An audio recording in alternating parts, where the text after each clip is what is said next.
what I'm going to show you is an exercise that I do. I've been doing at least annually for the last 2-3 years.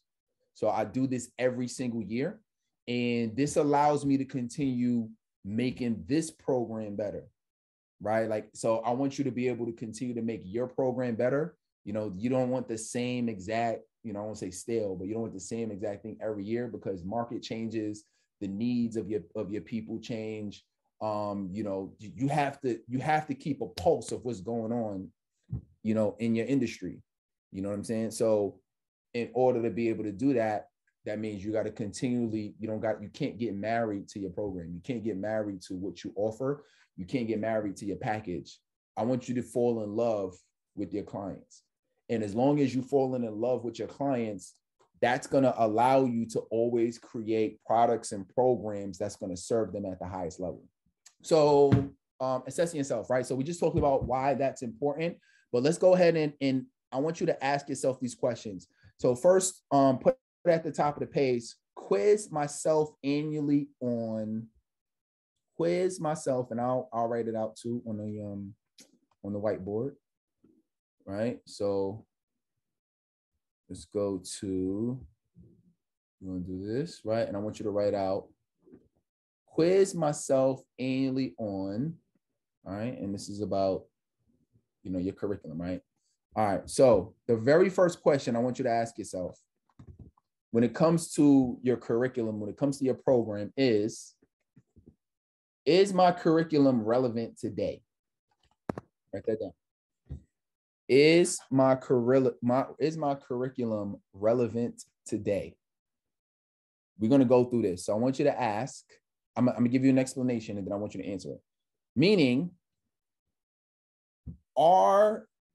whatever you teach inside of the playbook, we talk about your principles. Your principles are the core things that you are teaching and training your client to help them achieve or make progress on the result that they're seeking, right? So you have a certain set of experience and or principles that you're helping them with. Now, based on where the market is at, is it still relevant? Maybe it is, maybe it's not. Maybe it's general things where, you know, life circumstances, things about maybe if your niche is marriage or if it's life, maybe it's still relevant today. Or maybe you need to update your principles. Depending on what it is, there might be certain things in your principles or your curriculum, which is what you're teaching them, that you need to update. But we're just asking a question. Is it relevant? Go ahead and put yes or no. Yes or no. Is it relevant? Is your curriculum relevant today? I know people who, you know, they're teaching about, you know, tactics and strategies that worked 2 years ago, that worked 5 years ago.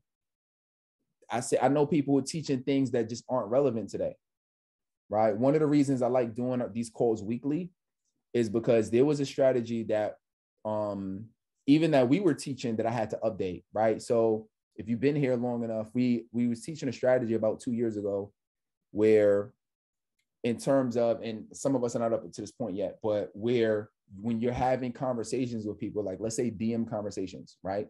There was a point when I was teaching, I want you to take the link and I want you to send the link to people. And then you'll send them the link to your calendar and then they'll go to the link and then they'll sign up to have an appointment with you, right? And I'm not saying that, you know, that doesn't work. However, the world is moving more and more towards convenience. People want things faster, quicker. People, you know, so anytime you're giving people more things to do, it's the less likely they're going to do them. So what I've noticed, right, what I've noticed, you know, at least over the last year to 2 years was, hold up, you know what, my percentages of people, we could be having a nice conversation online on social media. And I've been noticing that when I say, hey, let's jump on a call, I think I can help. Folks, I've been noticing that if I send the link out to 10 people, well, I might have had, you know, 8 or 9 of those people actually click the link and sign up. But then I've noticed that it went way down and maybe it was going to like 4 or 5 people. And I'm like, wow, I got 10 people who say they absolutely want to talk to me. Why less than half of the people that I say, sure, you would love to talk? Great. Here's my calendar link. Here's my calendar link. Sign up. Go ahead and book a call with me. Why am I getting less than 50% of people doing it? And I had to realize that just the extra step of having them do it, or they say, okay, great, I got the link now. And then they go back to their life and they forget it. They forget about it, right? So instead, what we've been teaching is you be the concierge. So now you ask maybe 1 or 2 more questions, when are you available, et cetera, and you actually go on the calendar link yourself and import their information personally. That's a small tactic, right? But if I never update my strategies because it was working at one point in time, I could have people doing things that's not as effective today as it really could be. So it doesn't have to be. So that's why I said it depends on what industry you're in, what it is, because if ever you find yourself asking this and it's no, what elements am I missing? What elements am I missing? Okay. What elements am I missing? And if you're missing an element that's going to make your program relevant today, or your curriculum relevant today, you need to talk about that. Relevant, I'm going to say internal. You can write this down: internal and external. Internal and external, right? Meaning internal, right, which could mean the market, and external, which could literally mean like, I'm just going to say insights. I'm going to say new insights, right? All right, so that's number 1. Ask yourself annually. These are annual questions. You can ask them more than once. Sometimes I ask myself these questions, a couple times a year. All right, number 2. Everybody write this down. Number 2. Is my curriculum in logical order? Is my curriculum in logical order? Is it in logical order? So when you were going through the 12, you might have just started writing things down. But let's say you got all your principles of things that you've learned, but is it in order? You got to think about when you have clients that you're literally going to be coaching this to them, right? If you have a one-on-one coaching program, you're going to be taking them through each and every one of these principles, which is your curriculum. You're going to be taking them through each and every one of the principles you've learned, and you're going to be training them. Well, does the order matter? Right? And if the order does matter, have you put it in order of what they need to learn first, second, third, fourth, fifth, sixth, so on? What is the most effective order my clients should follow? Because you got to do something about it. It's not enough to just say no, right? So now we got to do something about it. So what's the most effective order? And then all that is, we don't overcomplicate it. All we do is we say, okay, I got my list of 12 principles.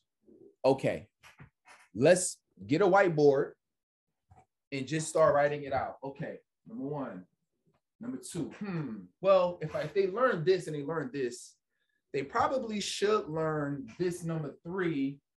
And if they learn this will probably help them with number 4, and just write it out.